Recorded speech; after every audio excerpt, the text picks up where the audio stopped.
আপনি নিশ্চয়ই লক্ষ্য করেছেন পৃথিবীর প্রায় সব দেশের পতাকাই আয়তকার আকৃতির হয়, কিন্তু কেন এমনটা হয় জানেন?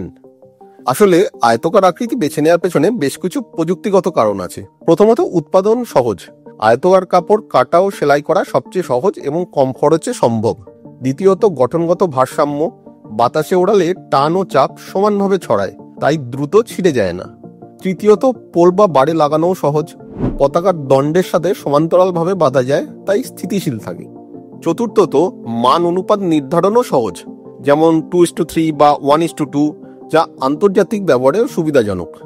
ঐতিহাসিকভাবেও সামরিক ও নৌবাহিনীর পতাকা আয়তকার ছিল, কারণ জাহাজে ওড়ানো সহজ হতো। তাই এই আয়তকার ডিজাইনটাই আজ আন্তর্জাতিক মানে পরিণত হয়েছে।